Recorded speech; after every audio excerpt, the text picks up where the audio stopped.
But this organization is doing a lot of great work. It's not just about Palestinian, even though many of the people they're advocating for have Palestinian background or gone into Palestinian rights, because oftentimes there are consequences, especially for people that want to advocate for the rights of the Palestinian people. They want to shut you up. And what better way to shut you up than put you away in prison? In fact, oftentimes when they put them in prison, they put them in these CMUs, these communication management units. It's really a dungeon. Many of them are underground, buried, and you have no contact with the outside world. Maybe you have 15 minutes. Some of these people have 15-minute phone calls a week. Some people are not allowed to speak to anyone at all. Some of them are not even allowed to speak to their lawyers. That they cannot communicate with the outside world whatsoever. At the same time, some of these very same people have never picked up a weapon, have never fired at anyone, that they're only accused of a conspiracy, of an idea that they allege that they were in some sort of conspiring with one another. And we saw how it was, how they stretched the idea of what conspiracy means. In that case, they're not even saying that they conspired to help Hamas. They're saying they conspired to help the poor people in Palestine, and by doing that, they freed up Hamas so they can spend their resources on, killing people. They didn't even say, okay, you supported terrorism directly. No, you supported the people that Hamas would have been supporting, and by doing that, you freed up their resources so they can do violence. Never mind the fact that the very same organizations that the Holy Land Five were supporting were also being supported and funded by U.S. government agencies. But they're saying, well, when the U.S. government sent the money to those agencies, they didn't have the intention of you, Holy Five, of increasing terrorism by freeing up Hamas. It was just ridiculous what happened there, and it's a complete injustice, which tells us that our system here in America is not perfect. Our justice system is not perfect, especially for the poor, for the disfranchised, or for the people that don't have the resources, or the people in power, the oligarchy. If you're like somebody like, Trump's people, when you lie, to the FBI, you get 14 days, right? 14 days. It's like some people joke that when they get sick, their flu is longer than 14 days. But this guy gets, he lies to the FBI about Russian collusion and gets 14 days. Meanwhile, Palestinians who were accused of lying to the FBI get 25 years. Because of the terrorism enhancement. Normally it's like up to a 5-year sentence. The judge could be lenient, but of course if you're Palestinian or a Muslim, you're gonna get the maximum 5 years, and it's multiplied with something called the terrorism enhancement, ends up being 25 years. When you didn't say anything.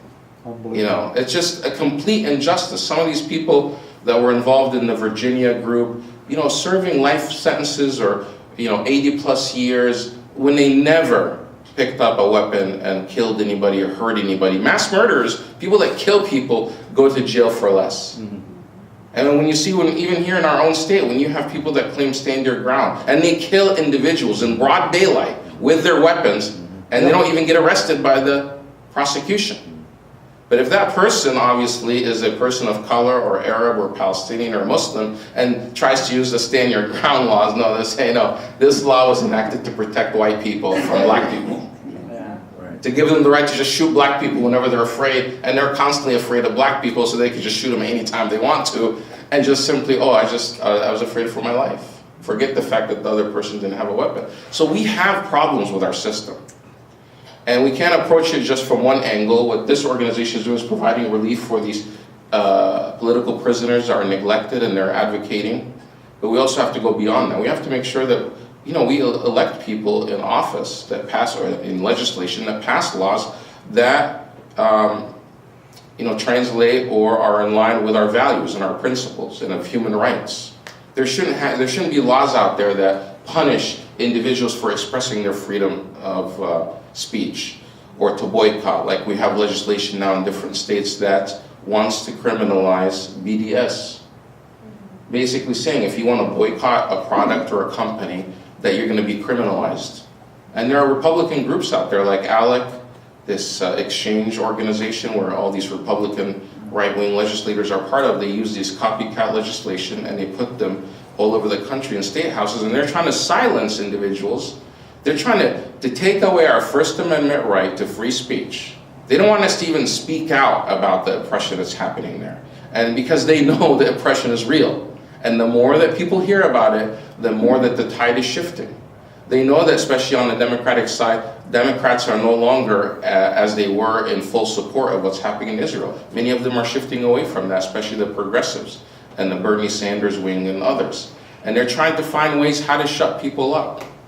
And if they can't necessarily put them to, in jail, they want to, criminalize and silence the free speech. So we have a lot of work to do. But it starts with supporting organizations like this. And oftentimes, again, when we ask ourselves, why do we have to step forward and do this?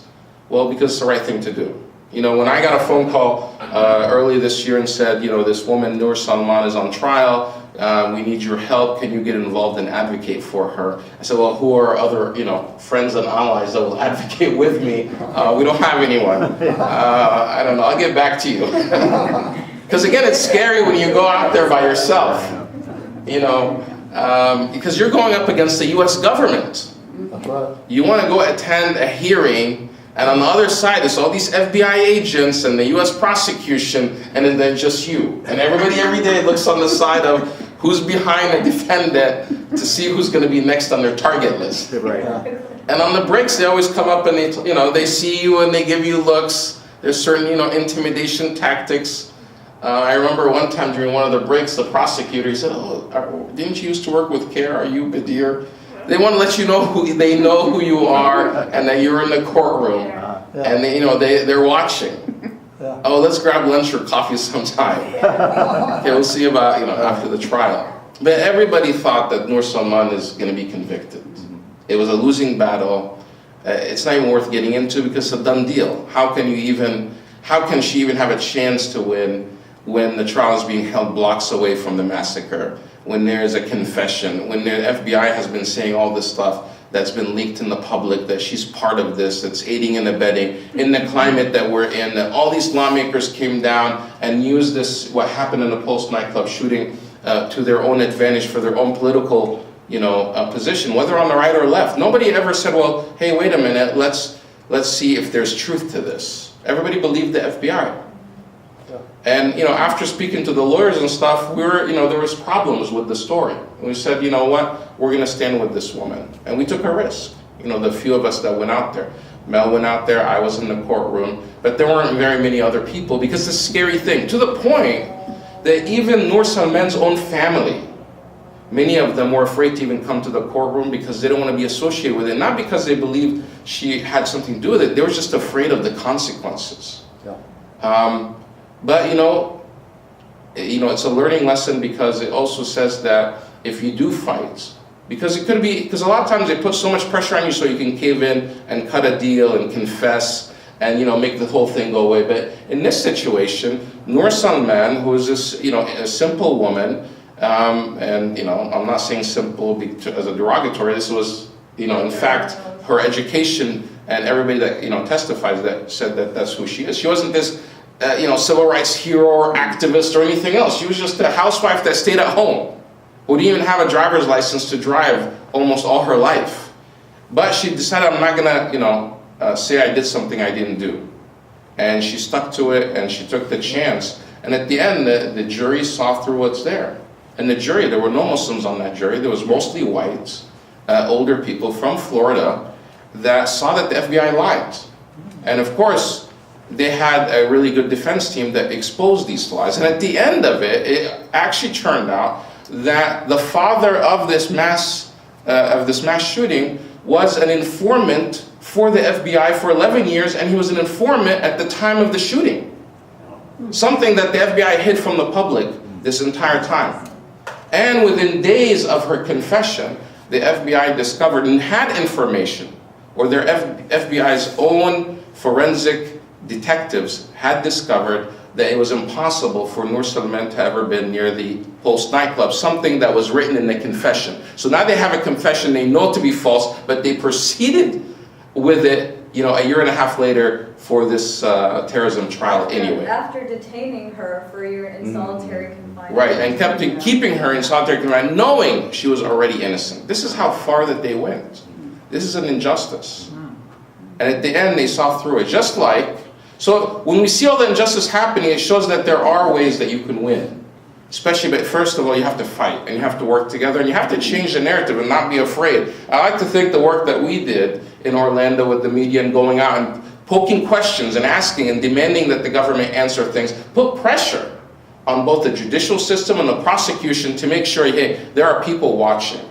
There are people watching, we better not make mistakes, and eventually they do make mistakes, because when more eyes are on something, then mistakes are bound to happen. So we like to think that the work that we did, the organization's work that they did there made a difference, and justice did prevail, just like as it prevailed somewhat in the Samuel Arian case here locally, because the same thing happened here. They said, no way a Tampa jury is going to find these people innocent. And it sent shockwaves across the country, because the Tampa Bay Tribune had been writing about this Samuel Arian character for like 10 years, that he's a terrorist, #1, all this stuff. And then the trial happens, and then just not guilty after not guilty after not guilty.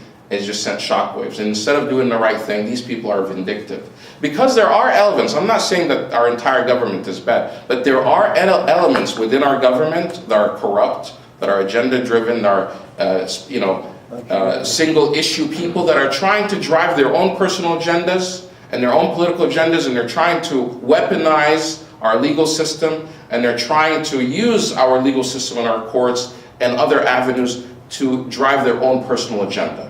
And it's obvious. People that were prosecuting, for example, some of these cases, these terrorism cases, one person, notorious, his name is Kronberg in North Virginia. I hope he doesn't go after me at some point. I'm sure I always mention my name because he is notorious. He's on record, this person's on record always talking about how he's going to stop the Islamization of America. He believes in that somehow that there is a hidden Muslim agenda to Islamize America, as if our 1% is just going to somehow take over America and convert it to a bunch of Muslims. And he's on the forefront, fighting that by going after these individuals and putting them away, for life sentences on crimes they didn't even commit.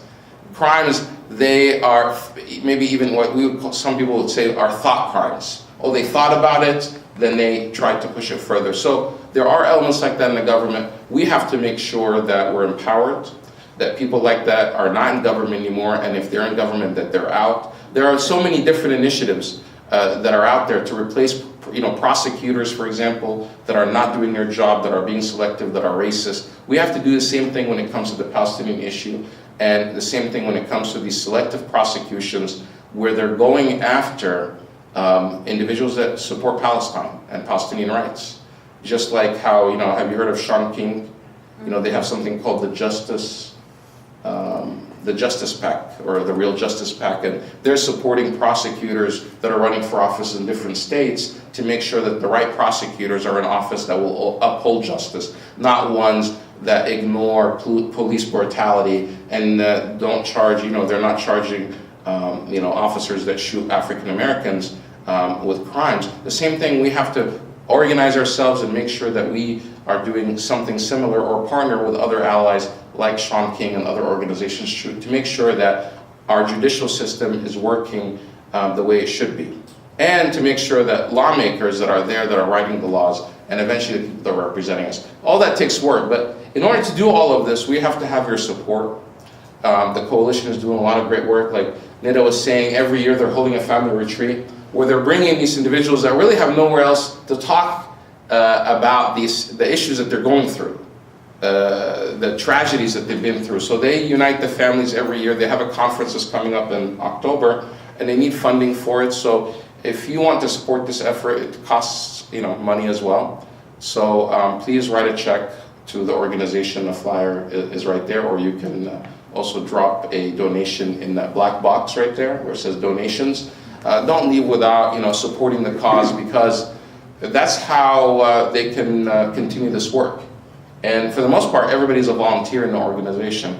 If things are done the right way and we're really supporting it, it can be a powerhouse. We would have so many they would have so many full-time staff members that can be advocating on these cases. But because of the limited resources, they're just volunteers now. And for the most part, people like Mel and Lena are traveling on their own dime, covering this because they believe in it and they're trying to do whatever they can. To the point, just to finish up, when Noor Salman was going to trial, she didn't have any of her clothes to wear in trial. And of course in trial you have to look somewhat presentable. And they didn't have a way, and all her family, she didn't have any other family locally, and the family of her former husband's family kind of abandoned her.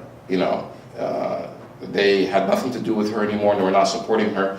So Lena from Boston went shopping for her using her own money. I don't mean to embarrass you. And she actually shipped it to the lawyers there so Noor Salman could have stuff to wear in trial, because your appearance in trial does make a difference. So she didn't use the money, the organization's money, to do this. It was out of her own pocket, to support it. And that's how these people are so dedicated to the cause of these individuals, these political prisoners, that they're spending from their own pockets. And so we're asking you to also do the same thing and spend from your own pockets to support this cause. So with that, thank you very much. And I think I'll turn it back to Mel for Q&A.